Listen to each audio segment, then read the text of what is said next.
तो पढ़ाने वाले को टीचर्स कहते हैं और लेट आने वाले को स्टूडेंट्स कहते हैं। और मैथ और साइंस जैसे हार्ड सब्जेक्ट को आसान बनाने वाले को शुभम सर कहते हैं। तो हाँ जी, सभी को मेरी तरफ से हरे कृष्णा, और आई होप आप सभी के सभी अच्छे होंगे और हेल्दी होंगे। यार इंग्लिश के एग्जाम में इतने मत बिजी हो जाना कि साइंस का एग्जाम भूल जाना, क्योंकि यार साइंस में बस 2 दिन की छुट्टी है। क्या 2 दिन में पूरा सिलेबस निपटा लोगे? नहीं ना। तो भूलना मत, रोज यार 1-1 घंटा 1.5 घंटा मैथ्स को भी टाइम देते रहना। और लेकर के आ गया हूं आप लोगों के लिए भैया आखिरी यानी कि आवर इन्वायरमेंट का मोस्ट 7 इंपॉर्टेंट क्वेश्चन, और जो कि विश्वास मानो कि यहीं से छपने वाला है। ऐसा मैं क्यों बोल रहा हूं सर? क्योंकि ये क्वेश्चन यार एग्जामिनर्स के फेवरेट एकदम हाई लेवल वाले, क्योंकि यार सारे क्वेश्चन पिछले 10 साल में 3 या 3 से ज्यादा बार आए पड़े। तो यार पक्का, और ऐसा इसलिए भी बोल रहा हूं यार कि जो हमारा इन्वायरमेंट है नहीं 7 मार्क्स का आता है, एग्जाम में 7 मार्क्स का, और बेहद ही लल्लू सा यार कुछ चैप्टर है। क्योंकि आपने चैप्टर 6 में भी इन्वायरमेंट के बारे में पढ़ा, 7 में भी, 8 में भी, और 10 में तो पढ़ ही लोगे सर, कोई बात नहीं। तो बहुत लल्लू चैप्टर है। इन 7 क्वेश्चन से पूरे के पूरे 7 मार्क्स हो जाएंगे सर कंफर्म हमारे, अलग से कुछ नहीं पढ़ना पड़ेगा। आ जाओ, और वीडियो में अगर नए बने हो तो भैया चैनल को सब्सक्राइब कर दो और लाइक कर दो, और दोस्तों के साथ शेयर तो करना मत भूलना यार, क्योंकि यार सारे क्वेश्चन मैथ्स में भी हमारे लगभग 45 मार्क्स के तो इन इंपॉर्टेंट क्वेश्चन से ही आ गए थे। मैं हालांकि मैच नहीं करवा रहा क्योंकि मेरे पास अभी इतना टाइम ही नहीं है,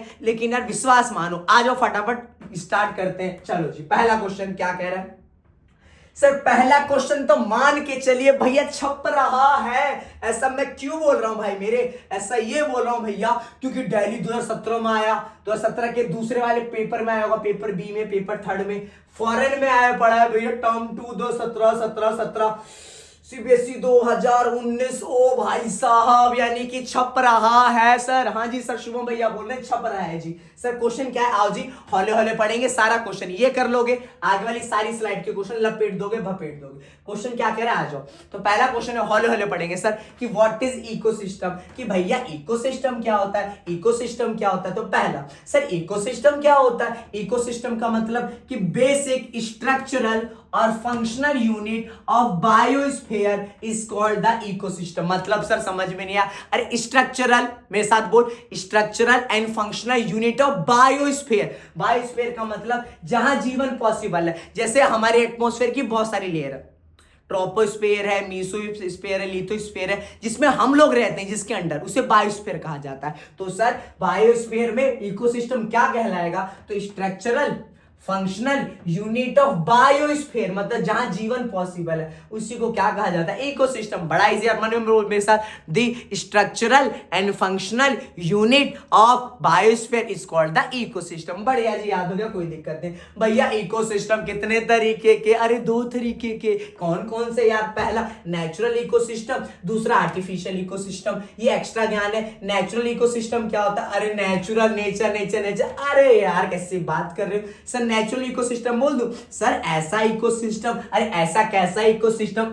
ऐसा इकोसिस्टम सर जो कि एग्जिस्ट करता होगा नेचर में बाय देमसेल्फ, उसी को नेचुरल इकोसिस्टम। मतलब ऐसा इकोसिस्टम जो नेचर में ऑलरेडी एग्जिस्ट करता है, बाय देमसेल्फ, खुद ही एग्जिस्ट करता है सर, उसे क्या कहा जाता है? हमारा नेचुरल इकोसिस्टम। और सर आर्टिफिशियल, अरे यार आर्टिफिशियल मतलब यानी कि सर मैंने और आप प्यारे प्यारे जैसे बच्चों ने सर कुछ चीजें बनाई है ह्यूमंस ने, उसे क्या कहा जाता है? आर्टिफिशियल। मतलब ऐसा इकोसिस्टम जो कि मेड बाय ह्यूमन, जो कि इंसानों ने बनाया होगा, और इंसान उसको मेंटेन भी रखता होगा, उसका ख्याल रखता होगा, खाना पीना खिलाता होगा, प्यार देता होगा उसको सर, उसे क्या कहा जाता है? हमारा आर्टिफिशियल इकोसिस्टम, जो इंसानों ने बनाया और इंसान उसको मेंटेन भी करके रखता है। फॉर एग्जांपल नेचुरल इकोसिस्टम, यार बोल दो एग्जांपल में फॉरेस्ट। क्योंकि फॉरेस्ट क्या हमने तुमने बनाया? क्या तुम प्लांट लगाने गए थे?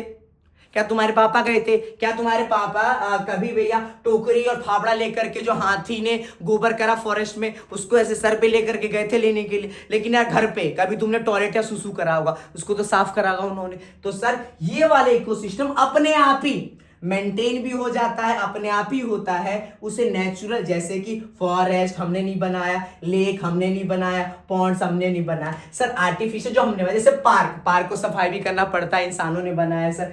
स्विमिंग पूल सर हमने ही बनाया है, हम ही मेंटेन करते हैं। क्रॉफिट हम ही उगाते हैं, इसको हम ही मेंटेन करते हैं। तो 2 तरीके के इकोसिस्टम, मतलब नेचुरल और आर्टिफिशियल। तीसरी बात सर बहुत इंपॉर्टेंट है sir, we do not clean ponds. अब जैसे एग्जांपल दे रहा हो जाए, कोई दिक्कत नहीं है। We do not clean ponds, हम सर तालाब और लेक्स को साफ नहीं करते, जबकि एक्वेरियम मतलब अरे घर में जो मछली जल की रानी है उसको रखते हैं नहीं एक्वेरियम में, तो उसको एक्वेरियम को नीड टू बी क्लीन करना पड़ता है रेगुलरली। क्यों? मतलब सर कि सर जो पॉन्ड्स था उसमें भी भैया मछली की मम्मी उसमें पॉटी सोटी कर रही होंगी भैया, तो उनका पॉटी सोटी तो यार साफ हम लोग करने ही नहीं चाहते, लेक का भी नहीं करने जाते, लेकिन एक्वेरियम में जो मछलियां पॉटी सोटी खा रही होंगी उनको रेगुलर टाइम पे 3 दिन पे 4 दिन पे साफ सफाई करना पड़ता। ऐसा क्यों?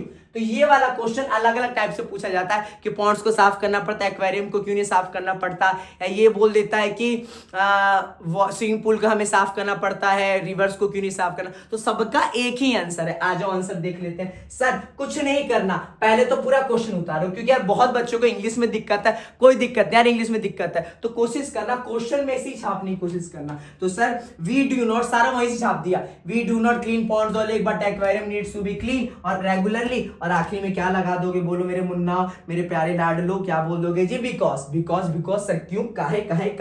काहे कि भैया क्योंकि पॉन्ड्स और लेक, चाहे पॉन्ड्स हो चाहे लेक हो सर, वो नेचुरल इकोसिस्टम यानी अपने आप, और नेचुरल इकोसिस्टम के अंदर क्या कंटेन करता है सर? ये डिकम्पोजर्स होते हैं, और ये डिकम्पोजर्स उस गंदगी को डिकम्पोज कर देते हैं, वेस्ट मटेरियल को, और उस पॉन्ड को और उस लेक को क्या कर देते हैं भैया? क्लीन कर देते हैं। लेकिन यार वहीं पे अपना जो एक्वेरियम था वो इंसानों ने बनाया था, मेन मेड था इकोसिस्टम, उसके अंदर sir does not contain any decomposers, कोई भी डिकम्पोजर्स नहीं है। अरे कोई भी सर डिकम्पोजर्स नहीं है तो इसका मतलब उसमें जो वेस्ट होगा, जो मछली ने टॉयलेट वॉयलेट पॉटी शॉटी करा होगा, वो एक्यूमुलेट मतलब एक जगह इकट्ठा हो जाएगा, और जब इकट्ठा हो जाएगा तो उसे क्या करना पड़ेगा भैया? क्लीन करना पड़ेगा। एक्यूमुलेट मतलब होता है इकट्ठा हो जाएगा। तो सर सिंपल सा जवाब, क्या सिंपल सा जवाब कि पॉन्ड्स और लेक नेचुरल इकोसिस्टम है, तो उसके अंदर यार डिकम्पोजर्स होते हैं।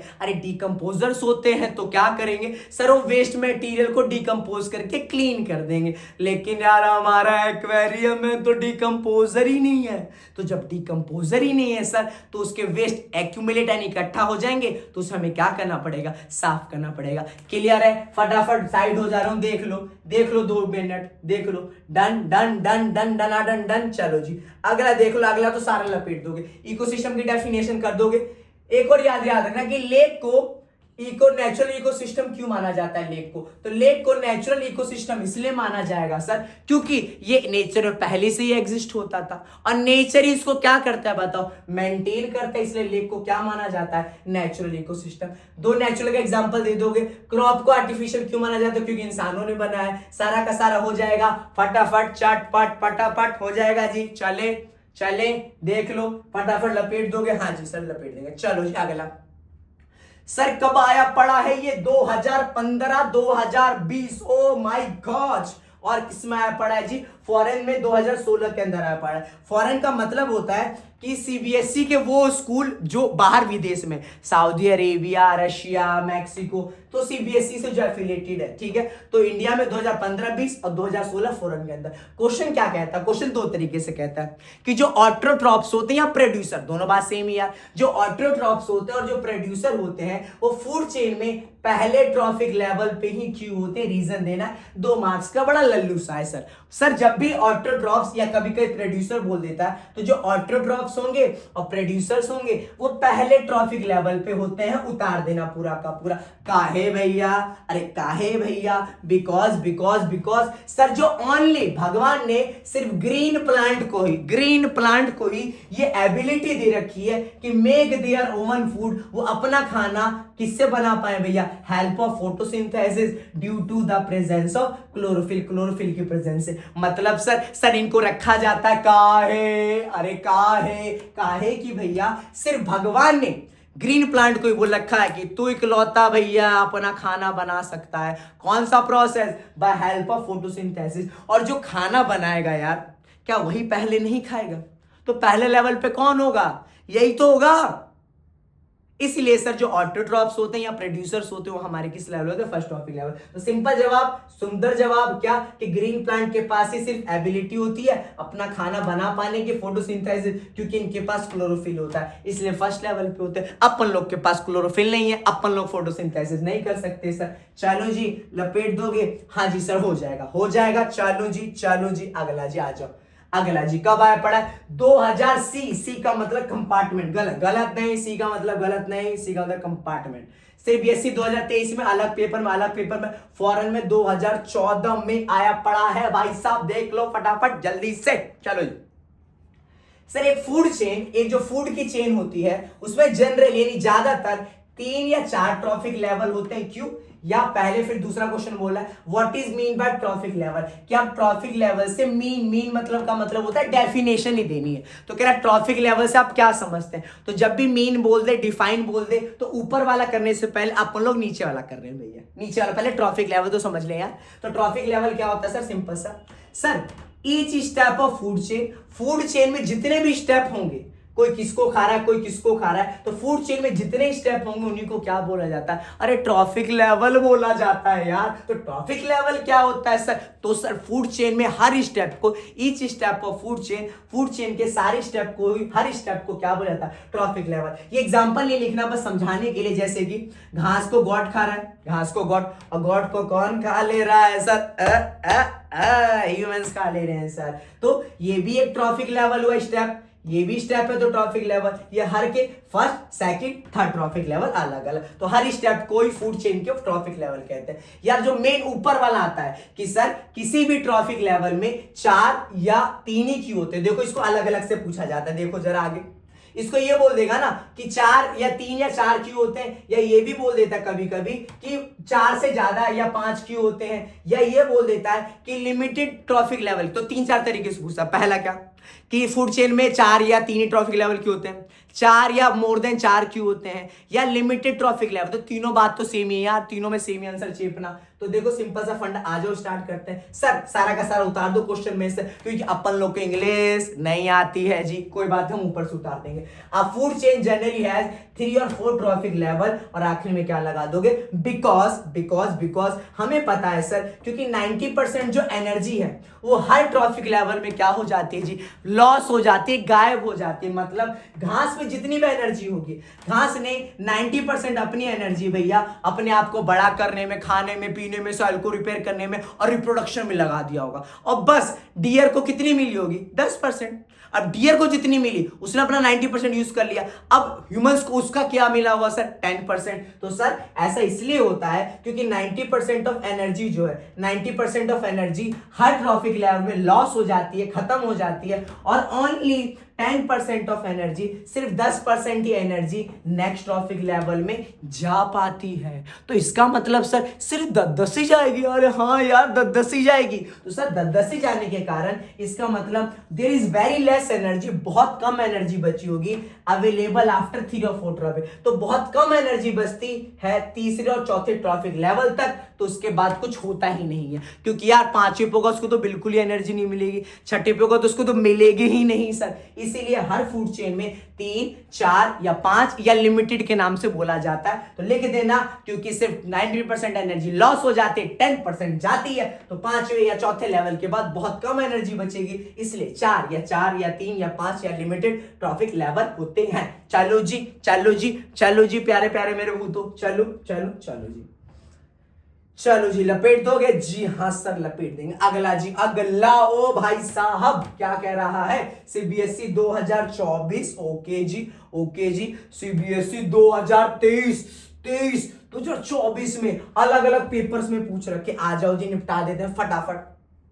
सर हौले डिफरेंशिएट करना है, डिफरेंस लिखना है पहला बायोडिग्रेडेबल सब्सटेंस में और नॉन बायोडिग्रेडेबल सब्सटेंस में। तो बायोडिग्रेडेबल नॉन बायोडिग्रेडेबल में क्या डिफरेंस है, सुनो ये फटाफट। Sir biodegradable non biodegradable, line खींचो सीधी, बायोडिग्रेडेबल नॉन बायोडिग्रेडेबल। यार बच्चों को पता है यार, जब आप डायपर में घूमते थे 3री 4थी क्लास में, तभी आपको पढ़ा दिया गया था पहला कि सर हमेशा डेफिनेशन छेपा करो कि सर द सब्सटेंस वो सब्सटेंस जो कि which is decomposed bye micro organism, जो माइक्रो ऑर्गेनिज्म के द्वारा डिकम्पोज हो जाएंगे, ऐसे सब्सटेंस को क्या कहा जाएगा? बायोडिग्रेडेबल। लेकिन ऐसे सब्सटेंस जो कि नॉट डिकम्पोज या माइक्रो ऑर्गेनिज्म डिकम्पोज नहीं कर पाएंगे, उनको क्या कहा जाएगा? नॉन बायोडिग्रेडेबल सब्सटेंस कहा जाएगा। ओके जी, और खास बात सर इसमें ज्यादातर प्लांट और एनिमल वेस्ट होते हैं, मतलब मरे हुए प्लांट, एनिमल की पॉटी, सॉटी, टॉयलेट, सबके सब चमड़ी, स्किन, सबके सब इसके अंदर आते हैं सर।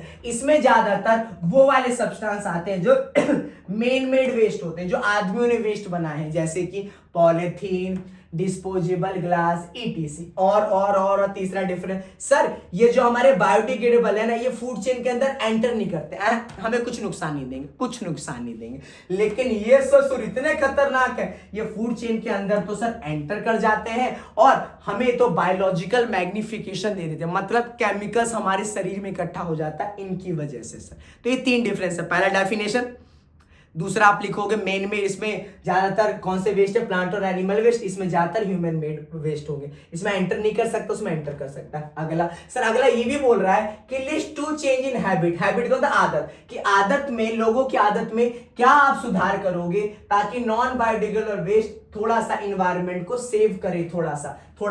तो सर हम लोग क्या हैबिट में चेंज करेंगे? पहला हम कहेंगे ए हमारी माता श्री पॉलिथीन मत यूज करो, उसकी जगह क्या लेते जाओ सब्जी लेने के लिए? जूट का बैग या क्लॉथ का बैग। ये नहीं कि पन्नी लेके भैया इसमें बैगन दे दो, इसमें आलू दे दो, इसमें भंटा दे दो, गोभी दे दो, हम नहीं करेंगे इतनी सारी पॉलिथीन वेस्ट। मम्मी कले जाओ कपड़ा वाला थैला सब का सब भर के ले आओ सर, तो इसकी वजह से कम हो जाएगा। तीसरा सर, प्लास्टिक इतने ज्यादा नॉन बायोडिग्रेडेबल वेस्ट है, हम उनको चाह के भी कम नहीं कर सकते। जैसे यार ये भी नॉन बायोडिग्रेडेबल, ये भी नॉन बायोडिग्रेडेबल, ये भी नॉन बायोडिग्रेडेबल, तो कहां तक हटाया जाएगा? तो हम लोग क्या कर सकते हैं सर, उसको थोड़ा कम करने के लिए 3R का यूज कर सकते हैं, नॉन बायोडिग्रेडेबल वेस्ट करें। 3R याद है, रिड्यूस, रीयूज, रिसाइकिल। मतलब मम्मी पन्नी कम से कम यूज करो, एक ही 5 किलो की पन्नी भर के ले आना सारा का सारा।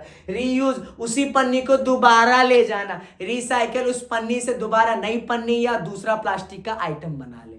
ओके जी, चलो जी, चटपट पटापट हो जाएगा, देख लो, लपेट दोगे, हाँ जी सर हो जाएगा, कोई दिक्कत नहीं, पूरी स्लाइड हो जाएगी। अगला 5वां, कौन सा ऑर्गेनिज्म फूड चेन में have highest concentration of non biodegradable chemicals?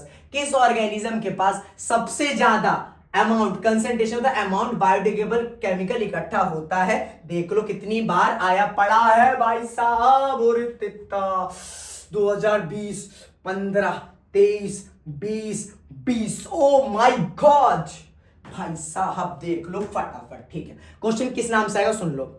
किस ऑर्गेनिज्म में ज्यादा केमिकल्स इकट्ठा होता है? या पेस्टिसाइड बोल देगा या हार्मफुल सब्सटेंस बोल देगा, सबका मतलब एक है। कौन है सर, कौन कूड़े कचरे को खा रहा है? अरे अपन लोग खा रहे हैं जी। सबसे ज्यादा सर जब भी केमिकल की बात आए या वेस्ट की, नॉन बायोडिग्रेडेबल की, तो लिख देना ह्यूमन के पास ही हाईएस्ट, सारा का सारा क्वेश्चन में से human have the highest concentration level of harmful बोल दे, नॉन बायोडिग्रेडेबल बोल दे, पेस्टिसाइड केमिकल्स होते हैं। लेकिन रीजन भी पूछता है, रीजन भी लिख करके आना है। तो रीजन क्या है सर? बिकॉज, क्योंकि सर ह्यूमन ही कहां है बताओ? फूड चेन के टॉप लेवल पे बैठा पड़ा है, कि अपन लोग तो टॉप पे है, तेरा भाई टॉप सिस्टम पर है भाई, तो टॉप पे है सर, तो टॉप लेवल है फूड चेन पे। इसका मतलब जो भी हार्मफुल केमिकल्स आएंगे, जैसे हम प्लांट को खा लिया, हमने नॉनवेज में फिश को खा लिया और फिश के अंदर भी केमिकल आया था, प्लांट के अंदर भी केमिकल्स आया था, तो सबसे ऊपर हम बैठे हैं, तो सारे जानवरों का केमिकल्स खाने के दौरान किस में आ जाएगा?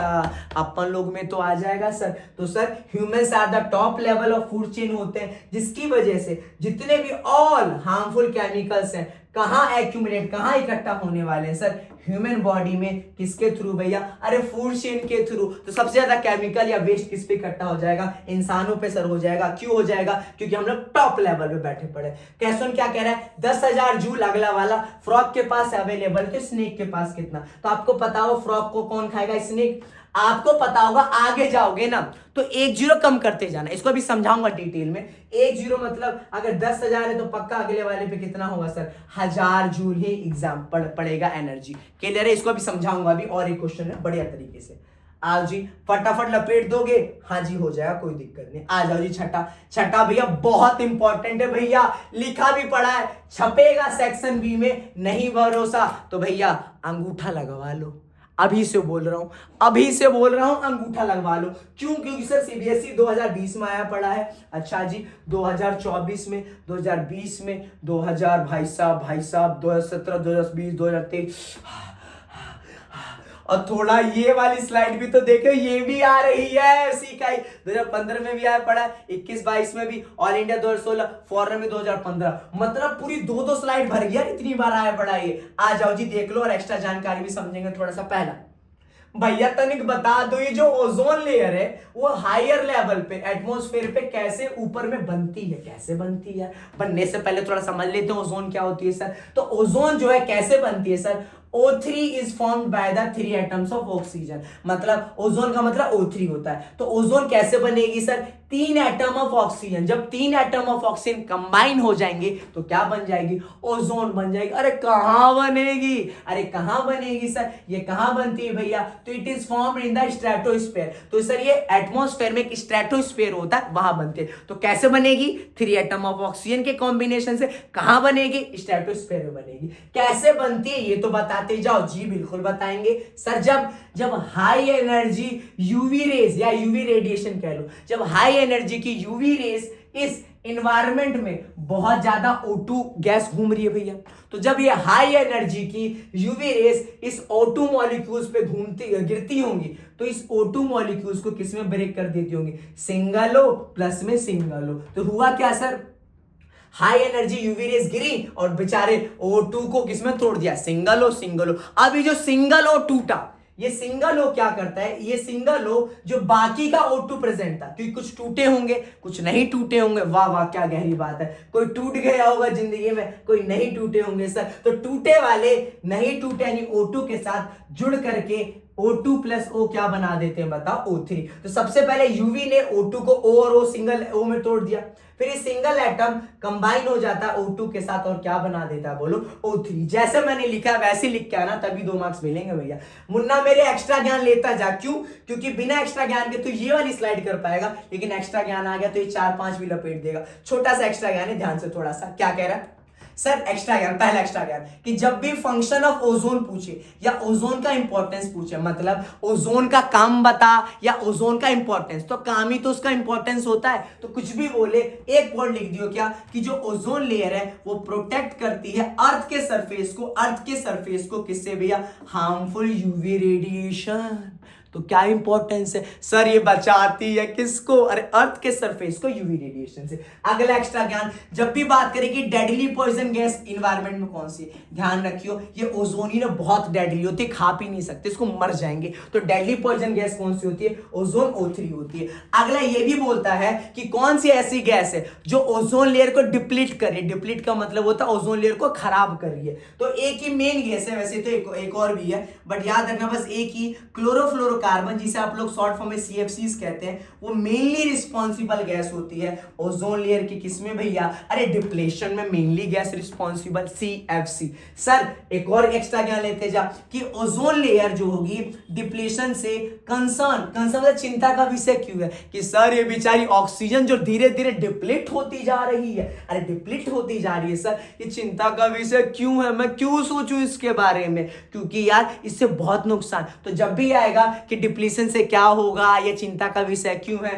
तो चुपचाप क्या करियो, हेडिंग उतार दियो, depletion of ozone layer cause क्या क्या कर देगा। पहला सर अगर डिप्लीशन नहीं होता रहा, इसका मतलब यूवी रोज धप्पा करने आ जाएंगी, कहां, अर्थ को धप्पा करने आ जाएंगी, तो अर्थ को धप्पा करने आ जाएंगी यूवी रेस। तो यूवी रेस क्या डैमेज कर देगी सर, हमारी स्किन के सेल पे डैमेज कर देगी, क्योंकि इसी पे तो गिरेगी, और स्किन सेल को डैमेज करके अपन लोग को क्या कर देंगी, स्किन कैंसर। मतलब तू भी स्किन कैंसर, मैं भी स्किन कैंसर, तू भी स्किन कैंसर, मैं भी स्किन कैंसर सर। दूसरा सर ये अगर हमारे कॉर्निया पे गिरी, मतलब यहां पे गिरी, तो कॉर्निया का क्या हो जाएगा, ब्लाइंडनेस हो जाएंगे, और सब वो वाली बात सही हो जाएगी, पूरे के पूरे सर अंध क्या कहते हैं, कि अंधों में कान्हा राजा, तो सब अंधे हो जाएंगे तो क्या हो जाएंगे सर, कान्हा राजा। तीसरा सर ये एनिमल, जितने भी पृथ्वी पे एनिमल है उनका इम्यूनिटी सिस्टम कमजोर कर देगा, तो इसलिए सर ये चिंता का विषय। सोचो, सीएफसी को बंद करो। चलो जी आगे, लपेट दोगे हो जाएगा सारा का सारा। हाँ जी सर लास्ट क्वेश्चन आ जाओ।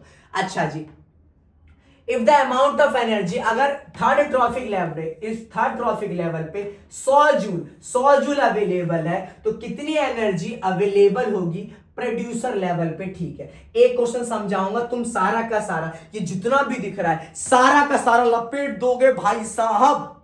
2020, 2020, 2020, 2017, 2020 फॉर प्रैक्टिस एनसीईआरटी एग्जाम्पलर हो भाई सब देख लो फटाफट। और ये दो सैंपल क्वेश्चन पेपर 2023-24 में पड़ा, फटाफट एक क्वेश्चन समझाऊंगा सारा हो जाएगा। ठीक है, एक मैंने फूड चेन मान ली 12 ट्रॉफिक लेवल की, वैसे होती नहीं है। कौन सी? इमेजिनरी, होती नहीं है भैया। ठीक है, तो मैंने मान लिया कि ऐसे है, और छठे वाले लेवल को 2500 जूल मिला है। ठीक है, 2500 जूल दिया रहेगा। जब भी आपको आगे जाना हो, तो 1 जीरो कम करते जाना, क्योंकि आगे में एनर्जी कम होती जाती है। तो आगे जितना भी जाना हो उसका ना पहले वाले का 1 जीरो कम, यानी 7वें वाले को कितना मिलेगा बोलो?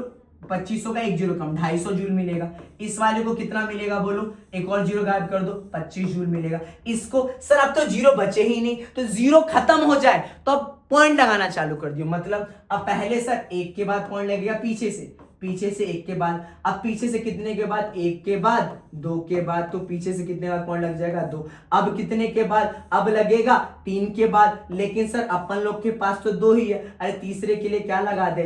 0, फिर लगा दे। 12वें पे क्या होगा सर? 3 के बाद पॉइंट, तब 4, 1 2 3 कुछ नहीं है, 4 कुछ नहीं है, तो 0, और आखिरी वाले को इतना मिलेगा। तो सर जब तू आगे जाएगा, तू आगे बढ़ेगा, तो 1 जीरो कम करता जाइए। ओके जी, लेकिन अगर 0 खत्म हो जाए तो पहले 1 के बाद पॉइंट, फिर 2 के बाद पॉइंट, फिर 3 के बाद, और पॉइंट में भी खत्म हो जाए तो अपनी तरफ से 0 लगाते जाइए, और पीछे में एनर्जी बढ़ती जाएगी, मतलब 1 जीरो बढ़ाते जाइए। 2500 है तो 25,000 कर दियो, 25,000 है तो 25, 3 जीरो था 4 जीरो कर दियो, 5 जीरो कर दियो, 6 जीरो कर दियो, और इधर कितना कर दियो? 7। तो उधर जाएगा तो जीरो कम करियो, इधर जाएगा जीरो बढ़ाइयो, और जीरो कम करते करते अगर जीरो खत्म भी हो गया तो 1 के बाद पॉइंट, फिर 2 के बाद, फिर 3 के बाद लपेट देगा। क्वेश्चन क्या कहता है देख ले, कि तीसरे लेवल पे 100 जूल है। हाँ जी, तीसरे लेवल पे, तो कह रहा प्रोड्यूसर को कितना मिलेगा? प्रोड्यूसर मतलब इनडायरेक्टली ये नहीं कह रहा, पहले ट्रॉफिक लेवल को। हाँ जी, तो पहले ट्रॉफिक लेवल को कितना मिलेगा जरा सोच।